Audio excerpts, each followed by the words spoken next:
आदल्या दिवशी सकाळी एकादशी दिवशी सकाळी सकाळी उठला, आता लय वेळ नाही घेत तुमचा. एकादशी दिवशी सकाळी सकाळी उठला तर मंडळी म्हणे बरं का तुम्हाला एकादशी आहे ध्यानात ठेवा, नाही तर खाशान काही पण जाईन मोडून. नाही नाही म्हणे माझ्या ध्यानात आहे. मग एक काम करा, आता तुम्हाला चहा नाही देत, लाल जरा तापेल दूध आहे, गलास भरून दूध घ्या.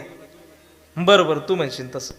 मग त्यांनी गलास भरून दूध घेतलं, आंघोळ पांघोळ देवपूजा झाली आणि तो म्हणे मंडळीला म्हणे गावात जाऊन येतो, दर्शन घेऊन येतो, एकादशी आहे, मारुतीरायाचं दर्शन घेतो, हनुमंताचं दर्शन घेतो, विठ्ठलाचं दर्शन घेतो. गावात आला, दर्शन बिर्शन घेतलं, इकडे इकडं बसला, रामकृष्ण हरी सगळ्यांना जय हरी झाला. पुन्हा घरी आला 11 वाजता. 11 वाजता घरी आला तर 11 वाजता घरात पाय दारात पाय घरात घुसला तर मंडळी म्हणे बरं का शाबूज तांदूळ भिजायला जर शिक वेळे तुम्हाला शेंगादाणे देऊ का खारी करू. तो म्हणे कर. मग तिनं अशी उगाच उलशी की 1 किलो शेंगदाणे खारी केली आणि त्याच्याबरोबर उगा आपला तोंडी लावायला गोळाचा खाडा दिला अर्धा किलोचा. तेवढं खाल्लं, तेवढं खातच होता तर तेवढं त्याच्या असं त्या किचनच्या भिंतीवरती लक्ष गेलं तर त्याच्यावर पिवळ्या धमुक मोसुंब्या होत्या. तो म्हणे अय मोसुंब्या आहे का ग. ती म्हणे हा. म्हणे आण इकडं.